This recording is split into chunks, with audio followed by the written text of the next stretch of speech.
சிவன் சொத்து கொலநாசம் என்பதை அறிந்தவர்கள் நாங்கள் என்று சொல்றாங்களே, கூடிய சீக்கிரம் நிறைய விஷயங்களை எடுத்து வச்சிருக்கிறோம், ஆதாரத்தோடு நாங்கள் வெளியிடுறோம். ஆதாரங்களை நீங்க வைத்துக் கொண்டிருக்கிற போது நீங்க பேசுங்க. இப்போது வேண்டாம், அவை குழு நீக்கிறேன். ஒரு மனுஷன் எதையாவது பண்ணி முன்னுக்கு வரலாம்னு பார்த்தா கால் வைக்கிற இடமெல்லாம் கண்ணி விடி வைக்கிறாங்களே. பாட்டாளி மக்கள் கட்சி நண்பர் என்னன்னா, மருத்துவர் ராமதாஸ் அவர்களை காப்பாற்றுறதை விட மோடி அவர்களை காப்பாற்றுறதை நீங்க இருக்கீங்க. நம்முடைய அமைச்சர் சொன்ன கருத்துக்களை பிரதம மந்திரி பேரோ அது வேணா நம்ம எடுத்துடலாம், நம்ம அது தேவையில்லை. ஐயோ சாமி வேற பாட்டுக்கு பாட்டு.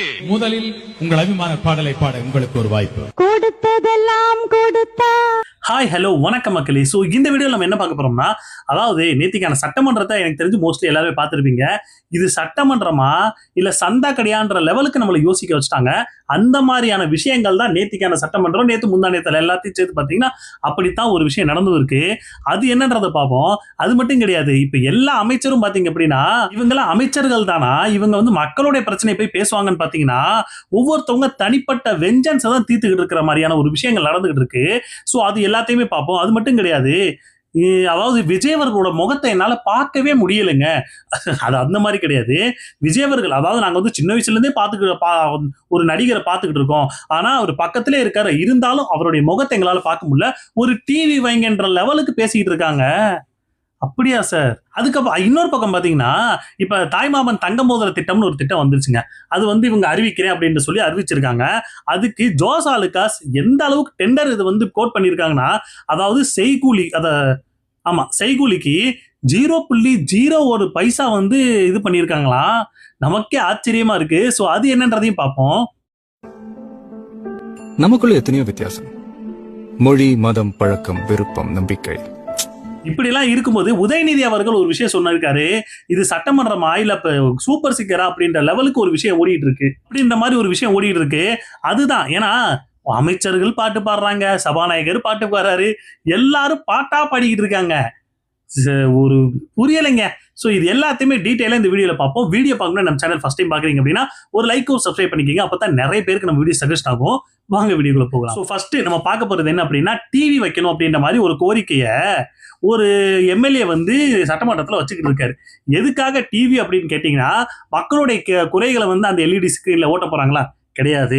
நாம பேசுற, அதாவது நாம வைக்கக்கூடிய முக்கியமான ஒரு விஷயங்களை நீங்க அதில் காட்ட போறீங்களா? கிடையாது. அதுக்கெல்லாம் கிடையாத ஒரு எல்இடி ஸ்கிரீன், அதாவது அந்த டிவி விஜயவர்களோட முகத்தை நாங்க பார்க்கணும். குறிப்பா அவர் என்ன சொல்ல வர்றாருன்னா, சார் நாங்க சின்ன வயசுல இருந்தே விஜயவர்களோட ஒரு நடிகரா பார்த்து ரொம்ப இதா இருந்திருக்கோம்.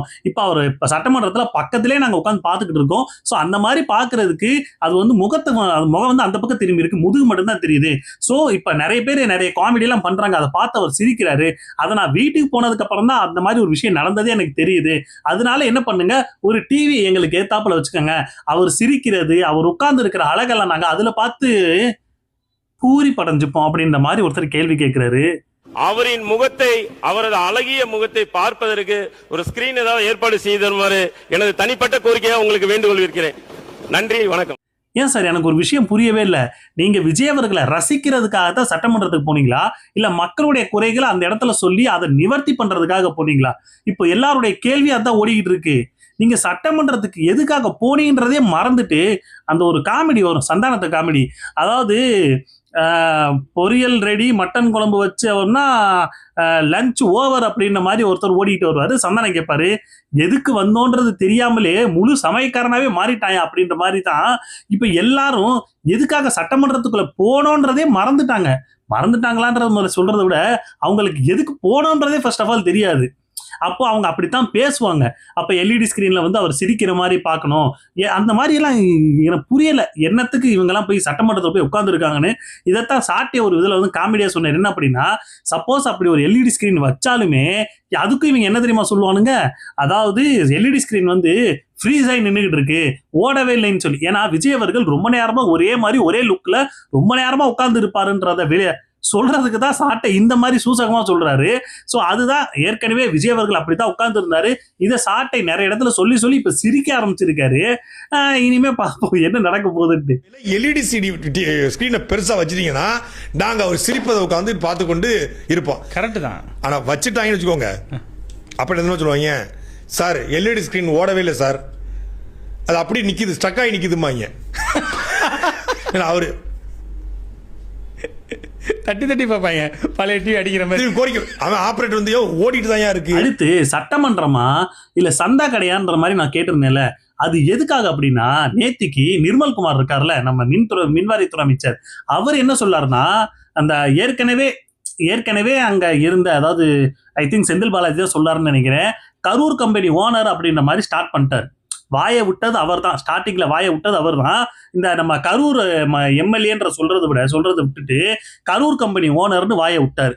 வாயை விட்டோன்னா அங்கிட்டு இருந்து யாரு, நம்ம உதயநிதி அவர்கள் இந்த சங்கி அமைச்சர், சாரி சங்கி அமைச்சர் கிடையாதுன்ட்டு அவர் ஒரு பக்கம் மாத்தி சொல்ல, இவர் ஒரு பக்கம் பாத்ரூம்ல 3 மணி நேரமா இருந்த அமைச்சர்னு நான் சொல்லலாமா அப்படின்ட்டு.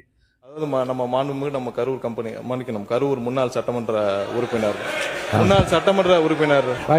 மாண்புமிகு சங்கி அமைச்சர், மன்னிக்கணும், மாண்புமிகு எரிசக்தி துறை அமைச்சர்கள் பேர் மாண்புமிகு பாத்ரூம்ல நீக்கிட்டீங்களா? மாண்புமிகு பாத்ரூம்ல 3 மணி நேரம் உட்கார்ந்து இருந்த எதிர்க்கட்சி தலைவர் நான் சொன்ன இது சட்டமன்றம் தானா, இல்ல நம்ம வேற ஏதாச்சும் பாத்துக்கிட்டு இருக்கோமா, இல்ல WWF இது பாத்துக்கிட்டு இருக்கோமா, இல்ல என்ன பண்றாங்கன்னு தான் புரியவே இல்லை. ஒரு சட்டமன்றத்துக்குன்னு ஒரு மாண்பு இருக்கு, ஒரு மரியாதை இருக்கு.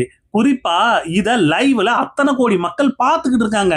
அந்த மாதிரியான ஒரு அந்த நிகழ்வு அந்த இதுல நடந்துகிட்டு இருக்க அந்த இடத்துல நீங்க போய் பாத்ரூம் கக்கூசு 3 மணி நேரம் உட்கார்ந்து இருந்தீங்க, சங்கி அமைச்சர் கரூர் கம்பெனி ஓனர் எல்லாம் பேசிக்கிட்டு இருக்கிறது கர்மம். சத்தியமா சொல்றேன், இன்னும் கொஞ்ச நாள் அடிச்சுக்கின்னு நார்னாலும் சொல்றதுக்கு இல்லை. ஏன்னா இந்த விஷயம் அடிச்சுக்கு நாடுறதுக்கான ஒரு மாதிரியான நிறைய விஷயங்கள்லாம் நடந்திருக்கு.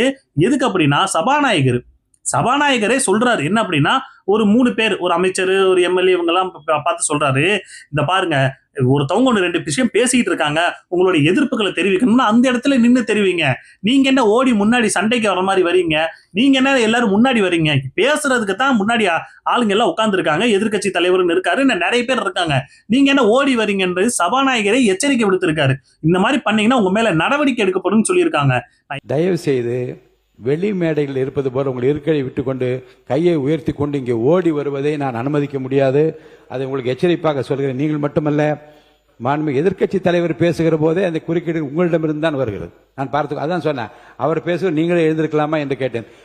இருக்கையை விட்டு இனி முன்னோக்கி யார் கையை உயர்த்தி கொண்டு ஓடி வந்தாலும் அது எந்த தரப்பில் வந்தால் நிச்சயமாக நடவடிக்கை எடுப்பேன் என்பதை நான் எச்சரிக்கையாக சொல்ல விரும்புகின்றேன். நான் ஏற்கனவே சொன்னேன், இந்த மாதிரி சந்தா கடையா இருக்கு, அடிச்சுக்கிட்டு நார போறாங்கன்ற மாதிரி எல்லா விஷயம் இஷ்டத்துக்கு நடந்துகிட்டு இருக்கு. இப்ப என்ன தெரியுமா ஒரு விஷயம், இவங்க பண்ணக்கூடிய தப்புக்களை ஏதாச்சும் ஒண்ணு எடுத்து சொல்லிட்டாங்கன்னா முடிஞ்சு போச்சு. அந்த இடத்த ஆட்டையை கழிச்சு விட்டுறணும்.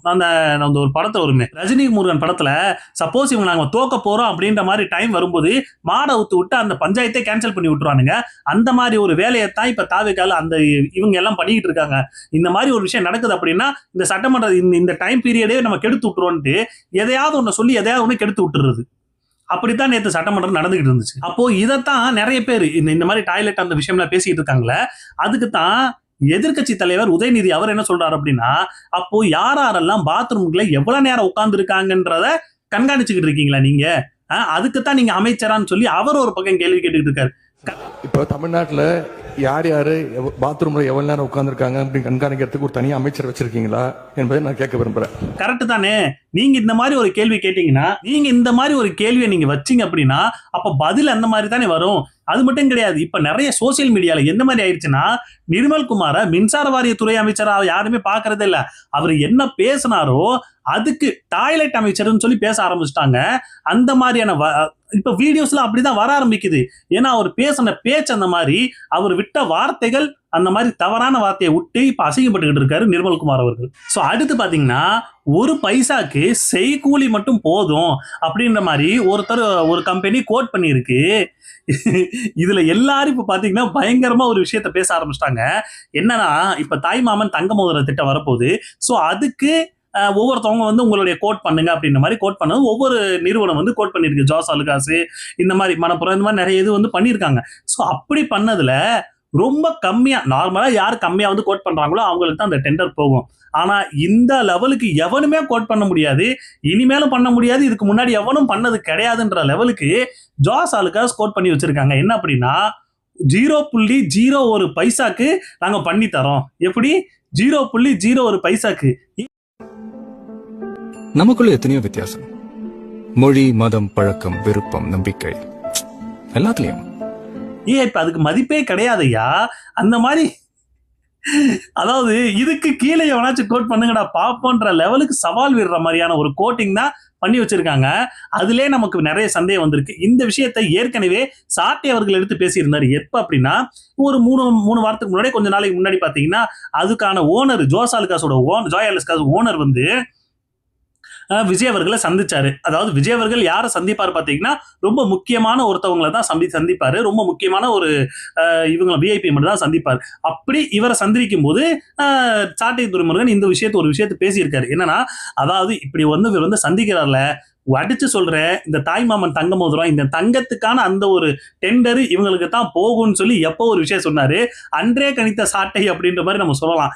அந்த மாதிரி ஏற்கனவே அவர் சொன்ன விஷயம் அப்படியே இப்ப நடந்திருக்கு. என்ன அப்படின்னா, அவங்களுக்கு தான் இப்ப டெண்டர் போயிருக்குன்ற மாதிரி ஒரு விஷயம் இப்ப சமூக வலைதளங்களையும் நியூஸ்லயே வர ஆரம்பிச்சிருச்சு. அப்பவே நம்ம சொல்லியிருந்தோம், அன்றே கணித்த சாட்டைன்னு தமிழ்நாட்டினுடைய அண்ணன் சீரு, தாய்மாமன் சீருக்கு இவர்கிட்ட கொடுக்கலன்னா நாங்க என்னன்னு சொல்லுங்க. பாத்தீங்களா, நடந்துருச்சு. 0.01% ஒரு பைசா வந்து ஒருத்தவங்க கோட் பண்றாங்கன்னா அதுல டவுட் வருது. ஏன்னா அவங்களுக்கு அடுத்து வரக்கூடிய எல்லா நிறுவனங்களுமே 400, 500, 800, 1500 வரைக்கும் கோட் பண்ணி வச்சிருக்காங்க. 1500 வரைக்கும் கோட் பண்ணவங்களா என்ன முட்டாளா? இல்ல நீங்க தான் தெளிவா 0.01%னா அப்ப அதுல என்ன ஸ்கேம் பண்ண போறாங்கன்றது தெரியல, உண்மையிலே தெரியல. ஏன்னா இந்த லெவலுக்கு, ஏன்னா இப்ப போயிட்டு தங்க விலை ஏறுறத பார்த்தா இனிமே எவனாலையும் வாங்க முடியாது. குறிப்பா நடுத்தர மக்களா இருக்கட்டும், கீழே இருக்கிற மக்களுக்கு யாராலையுமே வாங்க முடியாத லெவலுக்கு அது எகிரிட்டு போயிட்டு கிடக்கு. ஆனா இப்போதைக்கு வந்து 0.01% செய்கூலினா நம்புற மாதிரியா இருக்கு. ஆனாலும் அவங்களுக்கு தான் டெண்டர் போக போகுது. இப்ப உதயநிதி அவர்கள் ஒரு விஷயம் சொன்னாருங்க. என்ன அப்படின்னா, இது சட்டமன்றமா என்னன்றது இப்ப நமக்கு ஒரு விஷயம் புரியவே இல்லை. ஏன்னு சொல்றேன் அப்படின்னா, சட்டமன்றத்துக்குள்ள வர்றோமா இல்ல சூப்பர் சிங்கருக்குள்ள வரோமான்ற மாதிரி ஒரு கேள்வியை உதயநிதி அவர்கள் கேட்டிருந்தாரு. நம்ம கேட்டா பதில் சொல்லலாம். இப்ப பாட்டெல்லாம் வேற பாட ஆரம்பிச்சிட்டீங்க. எங்களுக்கே சில நேரம் சட்டமன்றத்துக்கு வந்திருக்கோமா இல்ல இப்ப சூப்பர் சிங்கர் நிகழ்ச்சிக்கு வந்திருக்கோமா அப்படின்னு சந்தேகப்படுற அளவுக்கு இங்க பாட்டு நிகழ்ச்சிகள்லாம் நடந்து கொண்டிருக்கிறது. நமக்குமே அந்த ஒரு டவுட் இருந்துச்சு. ஏன் சொல்றேன் அப்படின்னா, அங்க இருக்கிறவங்க எல்லாரும் பாட்டா பாடி தள்ளிக்கிட்டு இருக்காங்க. குறிப்பா அமைச்சரா இருக்கட்டும், எம்எல்ஏவா இருக்கட்டும், ஏன் சபாநாயகரே உட்காந்து பாட்டு பாடிக்கிட்டு இருக்காருன்னா பாருங்களேன். சோ அது என்னென்ன பாட்டு பாடி இருக்காங்கன்னு நானும் உங்க கூட சேர்ந்து உட்காந்து பாக்குறேன். பாப்போம். ஸ்டார்ட். கவன ஈர்ப்பு, அரசின் கவனத்தை ஈர்க்கலாம். பாட்டுக்கு பாட்டு. முதலில் உங்கள் அபிமான பாடலை பாட உங்களுக்கு ஒரு வாய்ப்பு. கொடுத்ததெல்லாம் கொடுத்தார், இவர் யாருக்காக கொடுத்தார்? அவருக்கே கஷ்டமா இருக்கு. கொடுத்தார் இல்லை, ஊருக்காக கொடுத்தார். அருமை அருமை அருமை. நீங்கள் ஆரம்பிக்க வேண்டிய அல்லது நடில் சபாநாயகர் மாடு கட்டி மாயவரா ஏறு பூட்டி வயக்காட்ட உழுது போடு செல்லக்கண்ணு. அருமை அருமை அருமை. வரக்காத பழைய பாடல்களை நினைவூட்டி பாடுகின்றார். இந்த இடத்திலே மணி ஒலித்திருக்கிறது. 2 எழுத்துக்களில் வாய்ப்பு. கருணை இருந்தால் வள்ளலாகலாம், கடமை இருந்தால் வீரனாகலாம். முதல்ல மனுஷனா மாறுங்கடா. இந்த இடத்திலே மணி ஒலித்திருக்கிறது. அல்ல நெடில். நானே போட போறேன் சட்டம், பொதுவில் நன்மை பொருந்திடும் திட்டம், நன்மை பொருந்திடும் திட்டம், நாடு நலம் பெறும் திட்டம், நன்மை பொருந்திடும் திட்டம் என்று முத்தான பாடல்களை தந்த அற்புதமான ஒரு பாடகர். என்னங்க எனக்கு ஒண்ணுமே புரியல. அதுதான் எனக்கும் புரியல. வாயால் வடை சுற்றும் காலம் மாறி, சுட்ட வடையை, சுவையான வடையை சுட சுட கையில் கொடுக்கும் காலம் இது. இப்படிதாங்க போயிட்டு இருக்கு. இப்படிதான் போயிட்டு இருக்கு சட்டமன்றம். ஏன்னா அப்படித்தான் பாட்டுக்கு பாட்டு நிகழ்ச்சி தான் ஓட்டிக்கிட்டு இருக்காங்க. ஸோ அடுத்து என்ன பார்ப்போம். ஏன்னா இதுக்கு நம்ம சொல்லி ஒன்றும் பிரயோஜனம் இல்லை. ஏன்னா பாட்டுக்கு பாட்டு நடத்தணுன்றதுக்காக உள்ள வந்துட்டு அவங்கள்ட்ட நம்ம என்னன்னு சொல்ல முடியும். அடுத்து நம்ம ரமேஷ் அவர்கள் இருக்கார்ல, நம்ம அறநிலைத்துறை அமைச்சர் ரமேஷ் அவர்கள், அவர் பேசும்போது, ஏன்னா நார்மலா பாத்தீங்க அப்படின்னா இவங்க எல்லாரும் ஆதாரமே இல்லாம தான் பேசக்கூடிய ஒரு இது, வாட்ஸ்அப்ல வரக்கூடிய அந்த விஷயங்கள்லாம் எடுத்து வச்சுக்கிட்டு இவங்க பேசக்கூடிய ஆளுங்க தான் இவங்க எல்லாரும். சோ அது நமக்கு எல்லாருக்குமே தெரியும். குறிப்பா ஆதவ் பேசினா என்ன நடக்கும்ன்றது சட்டமன்றத்தில் ஆதவுக்கே நல்லாவே தெரியும். சோ ரமேஷுமே அவர்கள் அப்படிதான் என்ன சொல்லியிருக்காரு அப்படின்னா, சிவன் சொத்து கொலநாசம் அப்படின்ற மாதிரி ஒரு விஷயத்தை அந்த இடத்துல எடுத்து வைக்கிறாரு.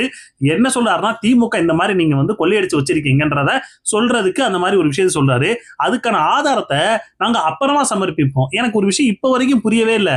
நீங்க சட்டமன்றத்துக்குள்ள போறீங்கன்னா ஒரு விஷயத்தை நீங்க பேசும்போது அதுக்கு ஆதாரத்தோட நீங்க எடுத்து பேசுங்க. ஆதாரம் இருந்தா அதை பேசுங்க, இல்ல அப்படின்னா அடுத்த நாள் நீங்க பேசிட்டு போங்க.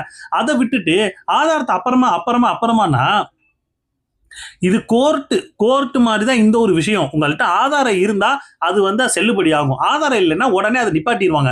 அதைத்தான் சபாநாயகர் எடுத்து சொல்றாரு. அதாவது உங்ககிட்ட ஆதாரம் ஏதாவது இருந்தா அதை நீங்க பேசுங்க, ஆதாரம் இல்லாம கொண்டு வராம நான் அப்புறமா பேசுவேன்னா என்னத்த சொல்றது? இதுக்கு ரமேஷ் பேசினதுக்கு அங்கிருந்து எதிர்கட்சி எதிரில பயங்கரமான அமிழ்த்து புள்ளி ஆகி போச்சு. அதுக்கு சபாநாயகர் உண்மையிலே சொல்ல சபாநாயகர் டென்ஷன் ஆயிட்டாரு. பார்த்துட்டு யோ என்ன பேச வந்து பேசி தொலையா அப்படின்ற மாதிரி தான் அவருடைய முக பாவனையே இருந்துச்சு.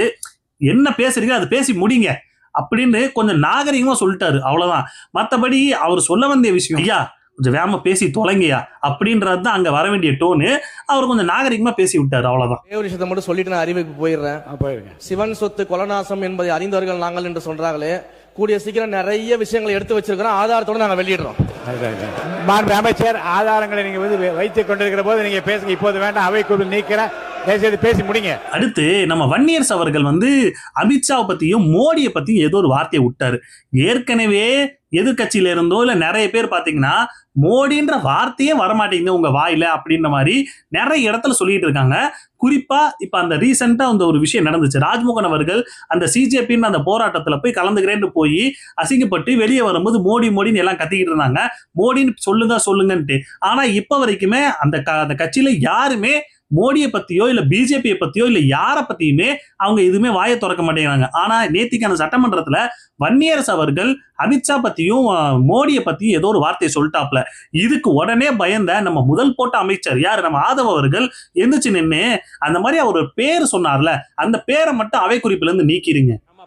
பாட்டாளி மக்கள் கட்சி நண்பர் என்னன்னா, மருத்துவர் ராமதாஸ் அவர்களை காப்பாற்றுறதை விட மோடி அவர்களை காப்பாற்றுறதை நீங்க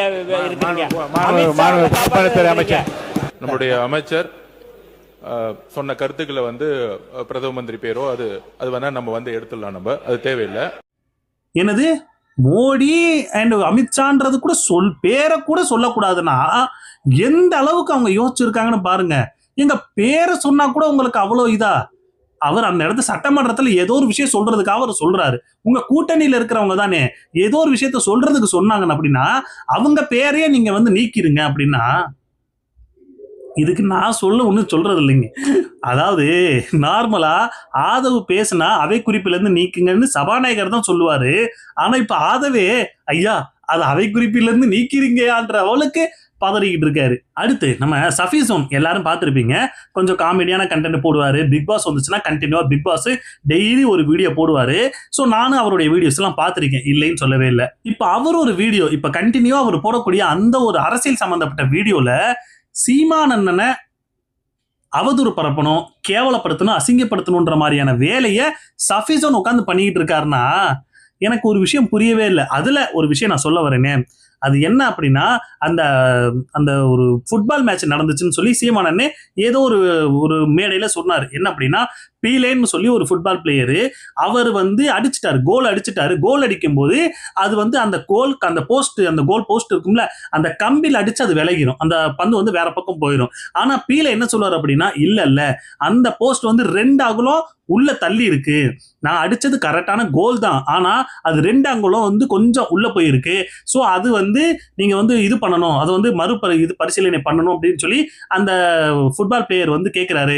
அதை வந்து கரெக்டா அப்படி நடந்து அது உண்மைதானான்ற தெரிஞ்சுக்கிறதுக்காக அதை வந்து செக் பண்ணி ஃபுல்லா பார்க்கவும் அது வந்து கரெக்டா 2 இன்ச் வந்து உள்ள நகன்று இருக்கு அப்படின்னு மாதிரி தெரிஞ்சுக்கிட்டு ஆமா அவர் சொன்னது கரெக்டா தான் சொல்லிட்டு அவருக்கு கோல் கொடுக்குறாங்க, அவர் வின் பண்றாருன்ற மாதிரி ஒரு விஷயத்த சீமானன்னே ஒரு வேடையில பேசுறாரு. இத சஃபி எடுத்துட்டு வந்து என்ன பேசுறாருன்னா, அந்த மாதிரிலாம் இருக்கான்னு சொல்லி நான் செக் பண்ணேன், அப்படின்னு ஒண்ணு இல்லவே இல்லைன்ற மாதிரி அவர் சொல்லிட்டு இருக்காரு.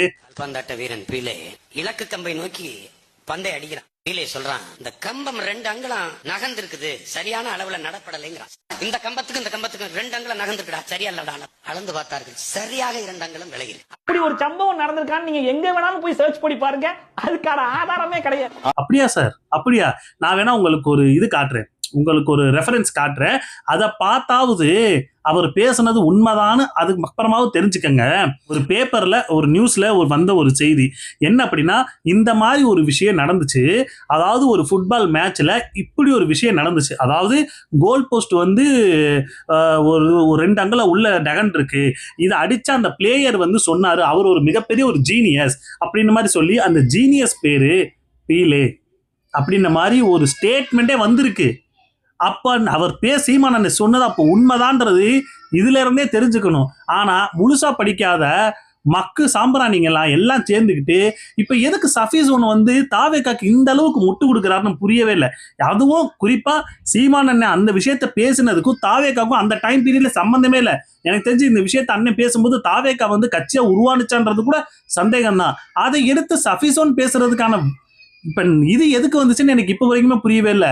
நாம நீங்க பண்ணக்கூடிய சில தப்புகளை எடுத்து பேசினா நாங்க பேசின, அதாவது சீமானன்னே பேசின அந்த ஒரு விஷயத்த சரியா தப்பான்னு ஃபேக்ட் செக் பண்ணிக்கிட்டு இருக்கானுங்க. அதையாவது ஒழுங்கா பண்றீங்களாடா? அதையும் தப்பா ஃபேக்ட் செக் பண்ணி அப்படி ஒண்ணு நடக்காதது மாதிரி இவர் பரப்பிக்கிட்டு இருக்காருன்னா, நார்மலா சொல்லுங்க, இவருக்கு ஒரு 2 மில்லியன் சப்ஸ்கிரைபர் இருக்காருன்னு வைங்க. அதை பார்க்கக்கூடியவங்க எல்லாருமே இதை உண்மையான நம்புவானா நம்ப மாட்டானா? இந்த மாதிரி ஒரு விஷயம் மட்டும் கிடையாது சஃபீஸோன்னு, சீமானன் பேசின நிறைய விஷயங்களை எடுத்து வச்சுக்கிட்டு அப்படி ஒண்ணு நடக்கவே இல்லை, அப்படி ஒண்ணு இல்லவே இல்லை, இவர் பேசினது பொய்ன்னு பொய் பரப்பகண்டா வந்து பரப்பிக்கிட்டு இருக்கான் இந்த ஆளு. இவனெல்லாம் ஒரு டைம் பீரியட்ல பரவாயில்ல நல்லா பண்ணி பேசுறாயா அப்படின்ற மாதிரி நினைச்சுக்கிட்டு இருந்தானா, ஏன்னா இப்படியெல்லாம் பொய் சொல்லி தான் பொழப்பு நடத்தணுமான்ற கேள்வி இப்ப எனக்கு வருது. அடுத்து நம்ம பாரிசாலன் வந்து ஒரு விஷயம் சொல்லியிருப்பாப்புல, அது போற இடம்பெல்லாம் இந்த ஆளு வந்து புலம்பி தள்ளுறாரு. ஏன் அப்படின்னா, பாரிசாலன் ஒரு டைம் பீரியட்ல குண்டாஸ்ல வந்து அரெஸ்ட் பண்ணி உள்ள போனாராம். அதுக்கு நாம் தமிழர், அதாவது தமிழ் தேசியம் பேசக்கூடிய நாம் தமிழர் கட்சி வந்து 1% கூட உதவி பண்ணவே இல்லையா. முதலமைச்சர் தூக்கு மேலே ஏத்ததா அப்படின்னு சொல்லிட்டு வாக்கு பதிவு பண்ணீங்க, அதுக்கு குண்டாஸ் போட்டீங்க. அன்னைக்கு யாராவது நமக்கு ஆதரவு நின்னாங்களா சொல்லுங்க, ஒரு காணொலி காட்டுங்க. பாரிசாலன் மீது குண்டாஸ் போடப்பட்டதுக்கு ஆதரவா ஒரு காணொலி காட்டி. அப்படியா சார்? உங்களுக்கு வந்து அவர் உதவி பண்ணவே இல்லை, உங்களுக்காக அவர் பேசவே இல்லை.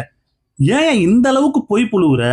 நீயே ஒரு இடத்துல சொல்லியிருக்கையா, இவர் குண்டாஸ்க்கு வந்து அரெஸ்ட் பண்ணி உள்ள போனதுக்கு நாம் தமிழர்ல இருக்கக்கூடிய ராஜீவ்காந்தி வந்து அவருக்காக ஆஜராகி அவருக்காக, அதாவது நாம் தமிழர்ல இருந்து சொல்லிட்டாங்க, உங்ககிட்ட எந்த ஒரு பணமும் வாங்க வேணாம், எந்த ஒரு சார்ஜும் பண்ண வேணாம்னு சொல்லி நாம் தமிழர்ல இருந்தே சொல்லிட்டாங்க, உங்களுக்காக ஃப்ரீயா நாங்க வந்து வாதாடுறோம்னு சொல்லி நாம் தமிழர்ல இருந்தே சொல்லிட்டாங்க.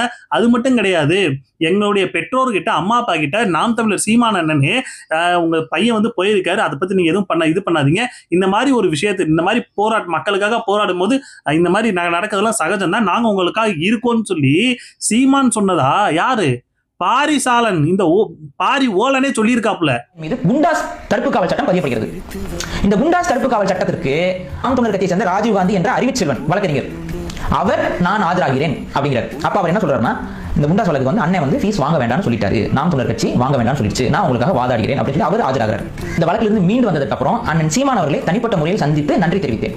அந்த நன்றி ஏன் தெரிவித்தேன் அப்படின்னா, அது நான் கைது செய்யப்பட்ட காலகட்டத்தில் எனது அப்பா அம்மாவிடம் அண்ணன் சீமான் அவர்கள் அழைத்து பேசுறாரு. நீங்க என்ன பயப்படாதீங்கம்மா, இந்த மாதிரி அரசியல் பேசுபவர்களுக்கு இந்த வழக்குகள்லாம் வருவது இயல்பு தான், அதனால பாரி வந்து கண்டிப்பா ஒன்றும் பிரச்சனை இருக்கு, நீங்க பயப்படாம தைரியமா இருங்கம்மா, நாங்களாம் இருக்கிறோம் அப்படின்னு சொல்லி ஒரு ஆறுதல் வார்த்தையாக நாம் தமிழர் தரப்பு பேசப்பட்டது. அண்ணன் சீமான் அவர்கள் எங்க அப்பா அம்மா அழைத்து பேசுறாங்க. அது மட்டும் இல்லாமல் நான் உள் செல்லும் பொழுது எனக்காக வந்தவர்கள் நாம் தமிழர் கட்சியினர், அவங்க அதிகமா இருந்தாங்க. என்னைக்குமே தமிழ் தேசியவாதிகள் பாதிக்கப்படும் போது வேடிக்கை தான் பார்த்துட்டு இருக்கீங்க, ஆதரவு நிக்கிறது இல்ல. இந்தாலே சொல்லியிருக்கான். சொல்லிவிட்டு இப்ப வந்துட்டு தமிழ் தேசியவாதிகளுக்காக நாம் தமிழர் எந்த இடத்துல நின்று இருக்கு, நான் குண்டாசுல உள்ள போனேன் ஆனா எனக்காக வந்து நின்றுச்சான்னு, வந்து நின்றுச்சு நீயே சொல்லியிருக்கையா? இப்படி எல்லாம் பண்ணாங்கன்னு சொல்லி நீயே சொல்லியிருக்க. இப்ப நீயே புருடா விட்டுக்கிட்டு தெரிஞ்சேனா? எல்லாம் துரோகிகளா தாங்க இருக்காங்க, எல்லாரும் துரோகிங்க. நீங்க அந்த கட்சியை விட்டு வந்துட்டீங்கன்னா முடிஞ்சு போச்சு. நாசம் பண்ணி விட்டுறது, அசிங்கமா எல்லா தப்பையும் பேசி விடுறது, என்ன பண்றதுன்னு புரியலைங்க. ஸோ அவ்வளோதாங்க. இன்னும் அவங்கள பத்தி பேசி என்ன பிரயோஜனம்? ஏன்னா அவங்க அப்படித்தான்றது தெரிஞ்சு போச்சு. ஸோ அவ்வளோதாங்க. நீங்க என்ன நினைக்கிறீங்க? உங்களுடைய கருத்துக்களை பதிவு பண்ணுங்க. அடுத்த வீடியோல பார்ப்போம். பாய்.